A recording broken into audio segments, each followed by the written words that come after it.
Hola, ¿qué tal? Darles la bienvenida a esta serie de Hechos en Casa que organiza Manufactura Nacional. Yo soy Agustín Contreras, soy artista visual y ceramista. Yo me encuentro en Chihuayante, en la región del Biobío.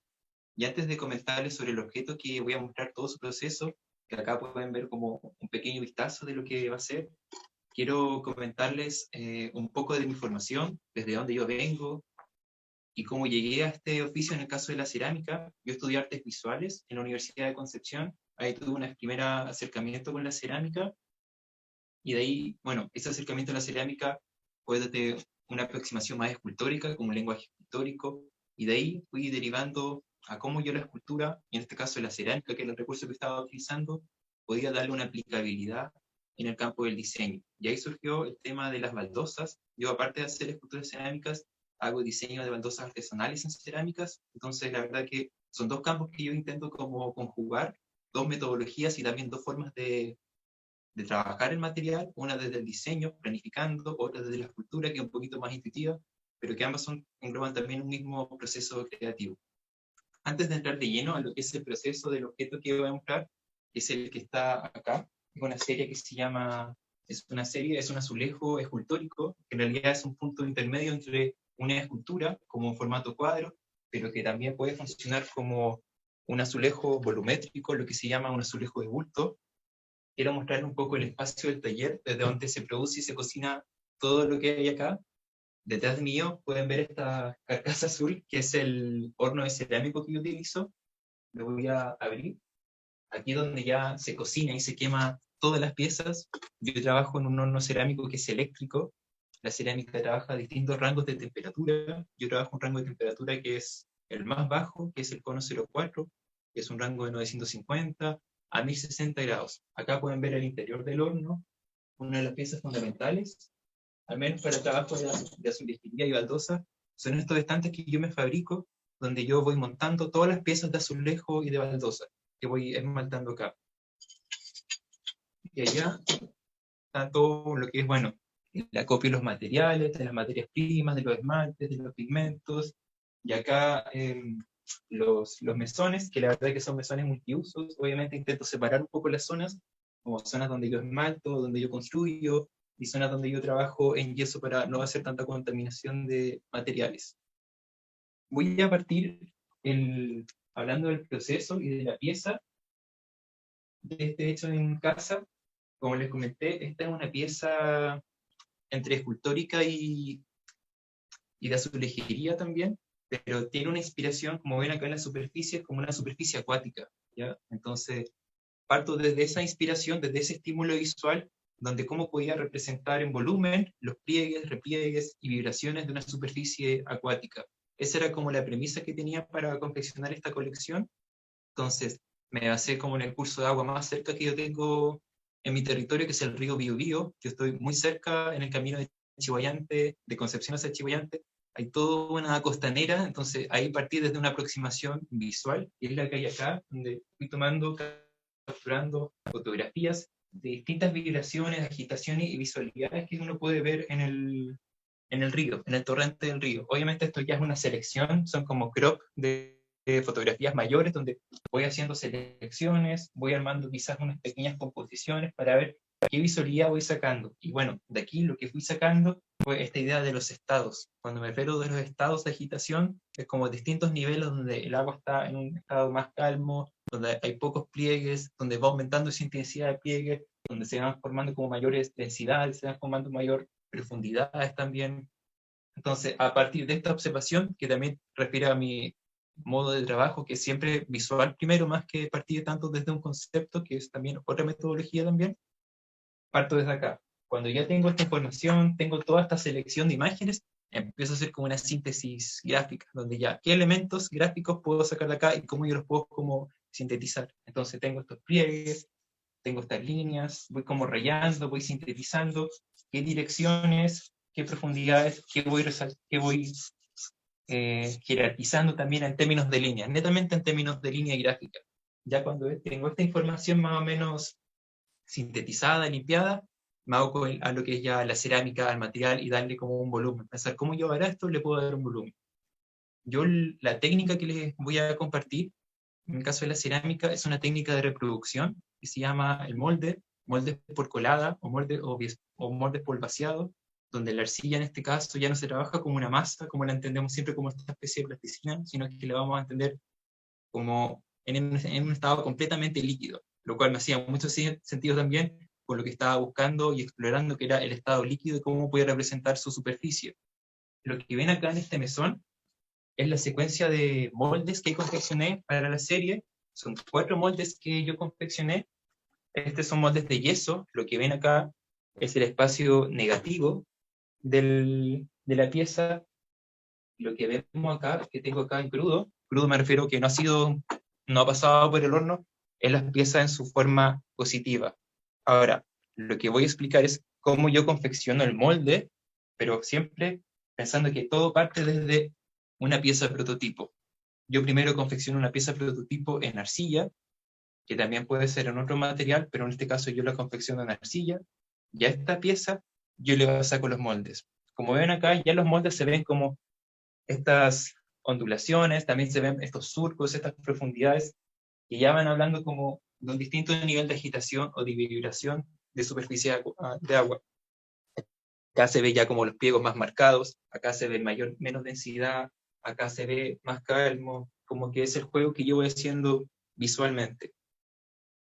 Voy a mostrar entonces cómo yo confecciono el prototipo, cómo yo armo un molde, porque hay distintos sistemas para armar moldes, lo que se llama el encofrado, qué sucede una vez cuando se vierte el molde, cuando sale, y luego mostrarles cómo yo positivo. Cuando yo hablo de positivar, es cómo yo a este espacio negativo que tiene el molde, yo saco la forma en positivo finalmente. Entonces, vamos a ir al mesón de acá.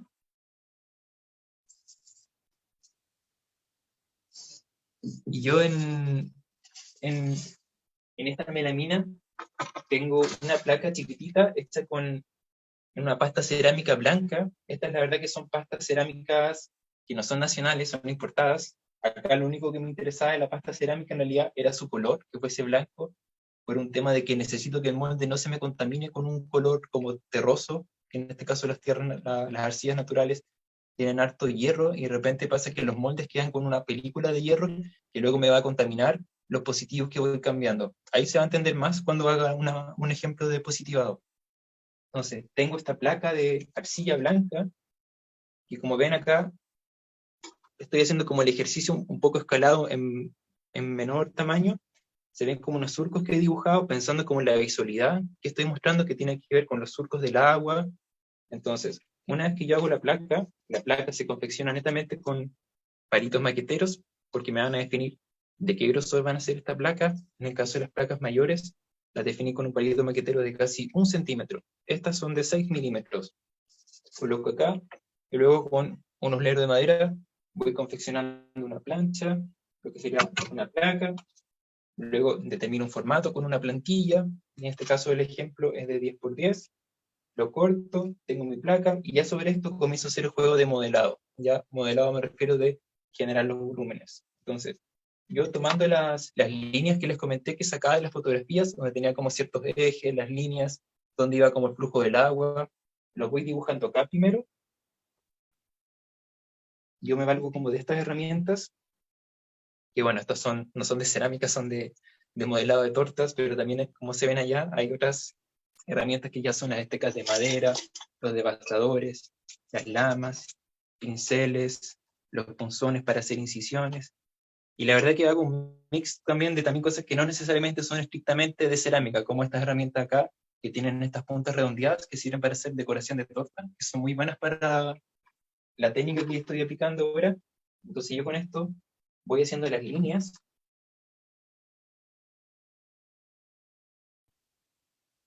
y luego con el dedo voy suavizando eso y con la misma presión del dedo puedo darle más profundidad o no, definir cómo va a ser un pliegue, si quiero que sea más sutil, pero siempre partiendo desde una dirección, desde una composición, como les comentaba, gráfica y que luego voy traduciendo acá. Voy a mostrar más un poco para que se vea a la luz, digamos, las sombras que ya se genera para dar idea de, ya se están formando como estos volúmenes, que si bien no es un volumen tan macizo, sino que el formato es planar, bidimensional porque es un azulejo, pero ya se entiende ya como a nivel táctil. Yo al tocar acá puedo ver los relieves que se van formando. Entonces, lo que yo había mostrado en este azulejo es lo mismo. Yo partí haciendo esto en una placa grande con esa misma arcilla, hice la presión acá, la dibujé, fui haciendo esto, y ya cuando tenía esto en fresco, fresco significa que la arcilla está húmeda, está totalmente dúctil como esta que está acá, ¿se fijan? Está completamente dúctil, está en fresco, está en un estado húmedo.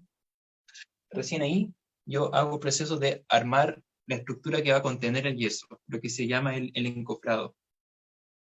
Y el encofrado hay varios sistemas para hacerlo. Un sistema que yo utilizo que es bastante rápido es hacer encofrados ovalados, que son más rápidos y de un formato más pequeño. Y los formatos ovalados, la verdad es que es bien simple. Yo simplemente trabajo con este sistema de bandas de mica, las uno con un clip, luego cierro mi forma acá, encierro con otro clip, y ahí armo y voy definiendo. Y lo bueno que tiene este sistema que me permite ir como ajustando. Si quiero que mi contenedor sea más pequeño, lo ajusto acá. Si necesito que haya más espacio, y en general en los moldes se necesita que haya más espacio entre la pieza, el prototipo y la pared de mi contenedor, de mi encofrado, entonces voy separando, voy separando. Obviamente este sistema no es que yo vierta el yeso y no pase nada, tengo que sellar después toda esta zona, y ahí les voy a mostrar un ejemplo que está hecho. Se tiene que sellar con arcilla para que no se generen filtraciones del yeso al momento de ser vertido acá.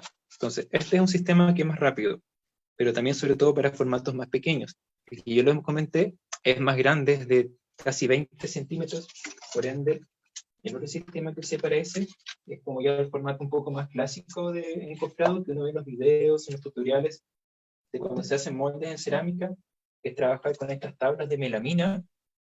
La melamina tiene esta película, por así llamar, que es lo hace impermeable. Siempre los materiales tienen que ser impermeables los que van a estar en contacto con el yeso.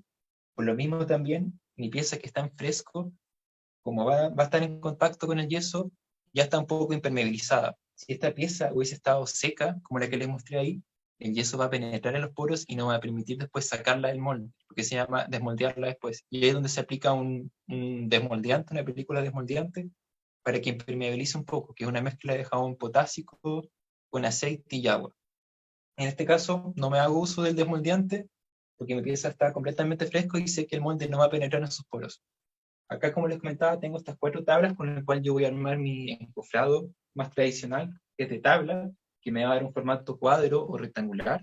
Entonces, lo bueno que tiene este formato también es que es ajustable también. Acá, como ven, tienen estas escuadras. Entonces yo voy ajustando una melamina a otra. Las voy ajustando según el tamaño que yo necesito. Entonces acá voy a hacer un ejemplo donde voy a ir ajustando. Y acá puedo hacer este más pequeño, muevo acá, muevo acá, muevo ahí. Necesito un espacio, por ejemplo, para la pieza más grande, es su máxima extensión, hasta ahí. Ya tengo toda esta área donde puedo verter yeso para un prototipo más grande.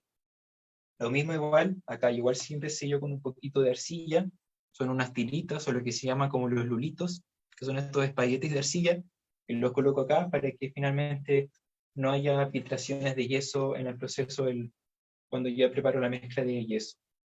Entonces, una vez que ya tengo la estructura armada, ya le vertí el yeso, viene el proceso de desmoldear, es decir, tengo que sacar este prototipo. Hay que entender acá que este prototipo va a ser completamente inútil después, yo lo saco y se pierde después. No es la pieza final esto. Acá solamente me está prestando la forma que se generó acá. Por lo mismo decía que también se pueden moldear otros tipos de materiales también, que no necesariamente son arcillas, puede ser madera, plástico, pero siempre con el requisito de que estén impermeabilizados, que es donde se usan esos desmoldeantes. Entonces, acá yo les voy a mostrar una pieza que está hecha con el sistema del encofrado de las bandas de mica. Esta aún no lo he desmoldeado, lo hice en un taller. Entonces, acá se ven los clips. Voy a sacar los clips. Voy a sacar la arcilla que sella acá, que les comentaba, para que no se generaran las filtraciones. Y lo voy a desmoldear.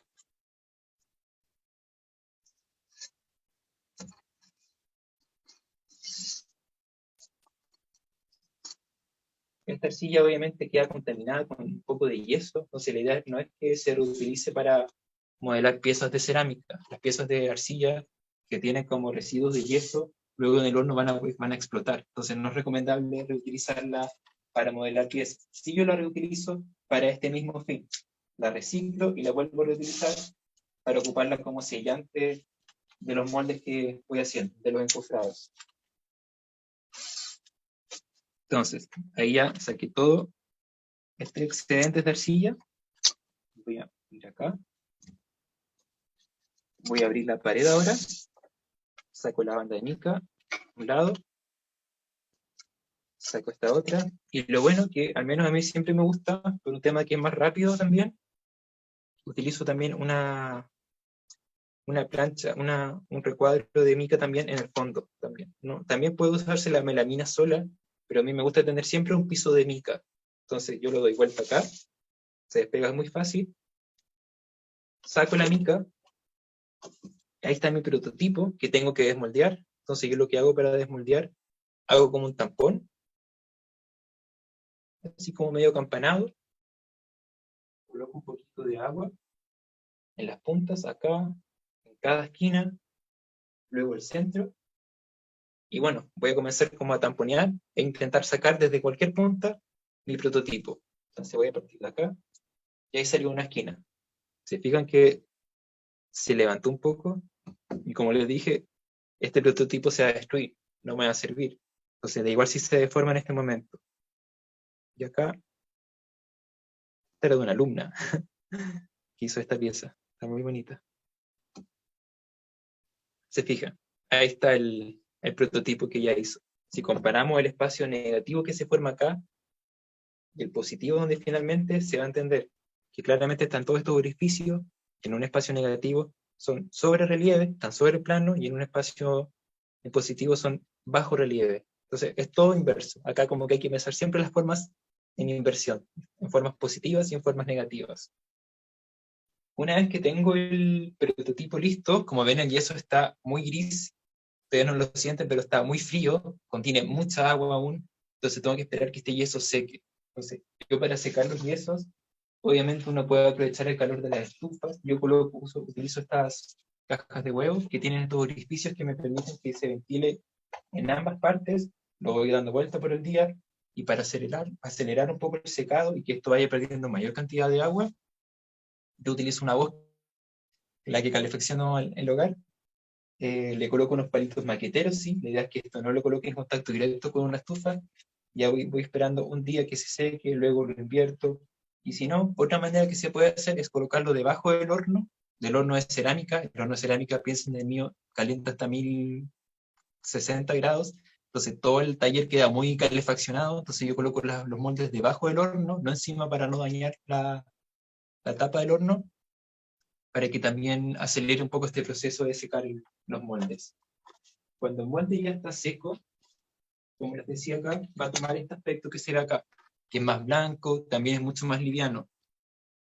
Voy a mostrar ahora cómo yo saco una pieza de ese espacio negativo del molde. Les voy a mostrar cómo está la materia prima que generalmente ocupo, que es esto.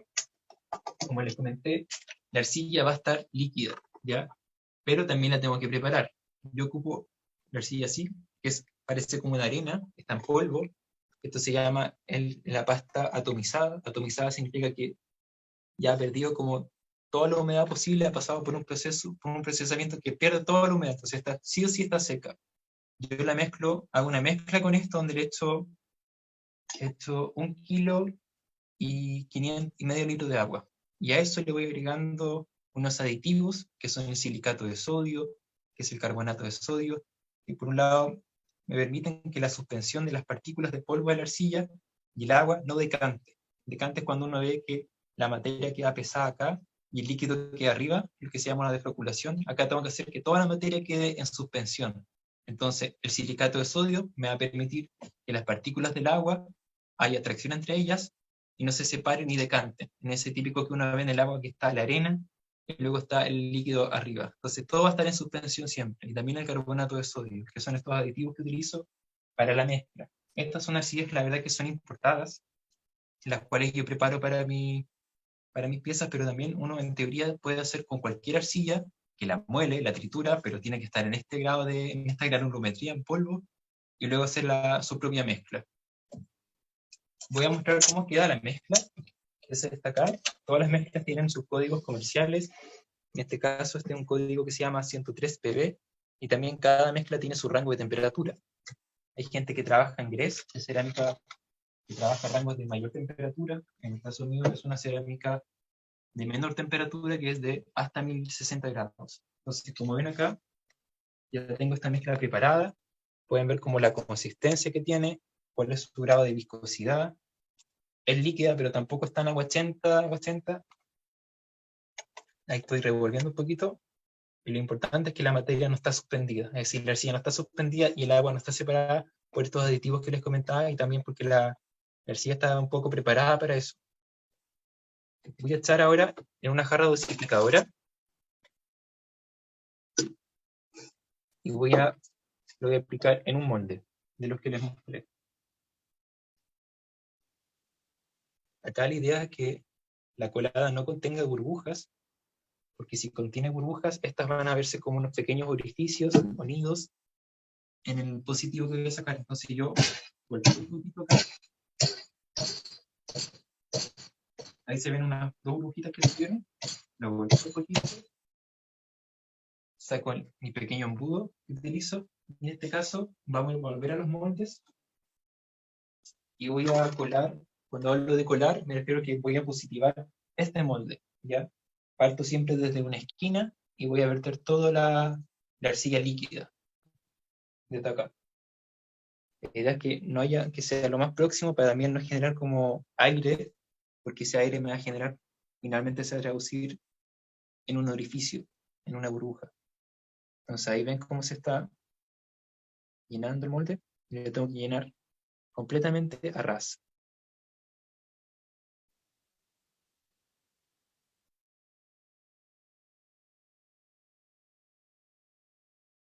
Ahí falta poco. Yo siempre como que lo relleno un poquito más, porque el yeso lo que hace es que absorbe, como que chupa el líquido, entonces se desborda un poquito también, para asegurarme que quede a la distancia ras que necesito. Ahí está, voy a dejar hasta ahí. Entonces, como se ve, está un poquito desbordado, lo cual es bueno porque esto luego va a bajar y se va a nivelar. Y acá al lado hay un molde que ya ha sido colado, que lo colé una media hora antes de comenzar esta transmisión, para que vieran el efecto que surge después. Si se fijan acá en este detalle, se van a dar cuenta que está marcado esta zona, como de humedad, como que se humedeció algo y se empapó de agua. Entonces justamente lo que el yeso hace es que va a absorber todo el líquido de esta arcilla y va a comenzar a solidificarse. Y para saber cómo cuándo se está solidificando, se empieza a formar un borde. ¿Ya? Acá uno empieza a visualizar como un borde de que esto ya está solidificándose. Y en relación al milimetraje que uno ve acá, que acá serán como unos 4 milímetros, entonces todo lo que está en contacto con la arcilla tiene 4 milímetros de grosor, que se ha solidificado. Pero tengo todo este relleno que es líquido aún, ahí se ve un poco que se mueve, que lo tengo que vaciar. Por eso también el nombre de moldes por vaciado. Tengo que vaciar todo este excedente. Entonces, para eso, yo tengo esta registro acá, donde voy a mover el yeso y lo voy a verter acá y lo voy a vaciar acá. Y todo este excedente de yeso va a caer acá, finalmente lo recojo y lo vuelvo a almacenar en mi bote de arcilla porculada. Entonces, estos son moldes pesados, la verdad, y lo que hago ahora es lo doy vuelta y lo vacío ahí. Lo dejo ahí que gotee. Y acá ya se van a dar cuenta y se empieza ya a marcar el tiro el agua, el excedente. Una vez que ya tengo todo ese proceso, entonces tengo esto, que va a ser la pieza ya colada. Si se fijan acá, es completamente ahuecada. Se fijan, no es un macizo como el prototipo que yo confeccioné, está completamente ahuecada, incluso se ve como la forma negativa en su otro lado. Esto va a entrar al horno en su primera fase de cocción, que se llama el bizcocho, va a quedar completamente blanco, lo que sería como este aspecto, como en estas piezas que tengo acá, queda completamente blanco. Por eso les comentaba que yo utilizo los prototipos con una arcilla blanca, queda en este estado, y ya cuando está acá, comienza la otra fase que es el esmaltado, que es aplicar esmalte a la pieza. Yo acá tengo el esmalte, que es, bueno, voy a poner un ejemplo. Tengo que guardarlo porque el esmalte me va decantando. Y al menos como el método que tengo para esmaltar es que tomo la pieza, cuando está bizcochado obviamente, y con un cucharón le voy vertiendo el esmalte, por vertido se llama. Tomo un cucharón que no es este, es como un cucharón como sopero, tomo este cucharón y vierto el esmalte. Tomo otro, lo vierto. En realidad a esta dirección por donde están los surcos. Y ahí va a quedar completamente blanco. Los esmaltes por lo general siempre tienen como este color blanco en crudo, y lo vuelvo a meter al horno, lo horneo a la temperatura, los esmaltes cerámicos, cada esmalte cerámico tiene su rango, en este caso son rangos de 1060 grados, 1040 más o menos, y ahí finalmente la pieza sale, como lo vieron acá en este pequeño montaje que hice. En este caso yo utilicé un esmalte metalizado, negro metalizado, que es el de acá.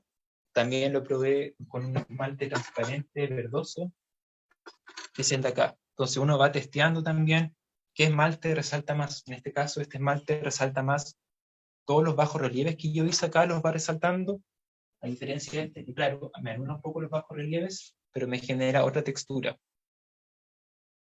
Y obviamente esto también implica mucho ensayo y error. Entonces no es que me salieran de una... O sea, acá son como unos errores que les voy a compartir, porque no es que el proceso ahora se ve muy fluido lo que estoy comentando, pero hay muchos errores y pruebas. Entonces, acá voy probando cómo la aplicación del esmalte me falla. Acá lo intenté a pincel. El esmalte también se puede aplicar a pincel, pero me genera marcas. Entonces ahí voy como decidiendo otros métodos para esmaltar. Acá probando con otros esmaltes. Acá este se ve muy bonito, pero quizá en cámara no se ve. Pero se ve muchas fisuras, lo que se llama un cuarteado, que es un defecto porque el esmalte contrajo mucho. Entonces se me cuarteó la pieza y esto se puede desprender y al final termina siendo un defecto. Y acá también sorpresas que te da el horno y la pasta, como estas cuarteaduras también de la misma pasta. Miren acá qué pasó cuando yo lo esmalté. Entonces son cosas que van pasando. Entonces todos estos procesos también, claro, uno puede planificar la composición y todo, pero al final el horno es lo que, según lo que te va apareciendo en el horno, vas modificando también tu metodología de cómo voy a esmaltar, cómo preparo el esmalte, qué cosas tengo que ajustar o no para hacer la pieza. Una vez que yo tengo la pieza definida, digamos, que ya pasó una prueba donde ya obtengo este resultado, me gusta y lo decido aplicar, le saco una fotografía a cada pieza, porque son 4 prototipos como los que se ven acá, son 4 moldes, desde el estado más calmo, más quieto, que se va agitando ahí, tiene este pliegue y se va replegando más. Entonces, antes de hacer eso, cuando tengo esto, saco una fotografía y hago un fotomontaje. A mí me gusta mucho el trabajo en fotomontaje, en el cual diagramo como qué posibilidades me permite, podría presentar estas piezas. En este caso, el formato era un cuadro, como cuadro decorativo escultórico. Entonces, acá voy viendo hago estos montajes digitales, veo los ordenamientos, los voy rotando, qué composición me convence más. Acá, por ejemplo, este que es el de acá, y son 4, son solamente 2 módulos que ocupé, pero los fui rotando, entonces da la sensación que cada pieza es distinta. Entonces esto es lo bonito que tiene, y acá es como que se integra un poco la parte de diseño. El diseño ya te permite planificar, rotar, cómo voy a hacer el conjunto. De acá otros ensayos también, como viendo esto finalmente no los completé, pero es cómo lo hago en vertical. ¿Qué pasa si aplico 2 pero los doy vuelta de esta manera? También viendo acá, como los cortes. ¿Qué pasa si a una placa le hago un corte cuando está en estado crudo? Y voy haciendo más composiciones y van saliendo como otras visualidades a partir de una misma matriz. Y eso es lo bonito que tiene el trabajo en matricería, que tienes una matriz, pero que la puedes modificar, va a cambiar completamente su aspecto en los esmaltes que yo utilice, también va a cambiar su aspecto en los formatos que yo la presente. Si yo la presento de manera enmarcada, es muy distinto si yo la presento en un tablero con un fondo oscuro que con un metalizado, y también si yo la presento como en un muro, como si fuese un azulejo para revestir y etiquetar un espacio de pared para un proyecto de interiorismo. Entonces, bueno, la verdad que eso es lo que les quería compartir de esta colección de estados de agitación, que la verdad que me gustó mucho el proceso, fue muy fluido desde la observación, los prototipos, la matriz, y los sistemas de colado y finalmente toda la exploración de esmaltes y de color y también la exploración de cómo yo presento en sus formatos. No sé si tienen alguna duda de lo que he mostrado y les podría responder.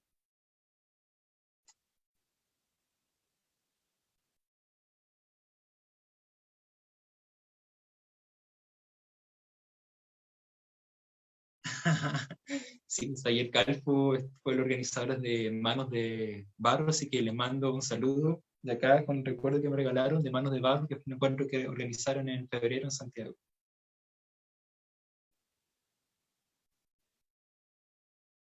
Vale. Bueno, si no hay dudas, les dejo extendida también la invitación a que el próximo domingo se puedan conectar a ver al resto de creadores y creadoras que van a estar en junio a través del canal de Manufactura Nacional. eh, Cada junio a las 11 de la mañana, al igual que lo hice ahora. Entonces estén atentos a esos, a los distintos creadores. Y si quieren seguir mis redes sociales es Agustín José Contreras. Ahí tengo un enlace de Linker, donde también despliego toda la oferta de talleres virtuales y presenciales que hago en Concept. Agradecer a Manufactura Nacional por la invitación.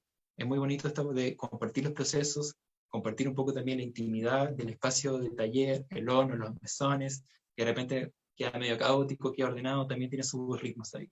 Así que eso, muchas gracias por visualizar esta transmisión y les mando un saludo.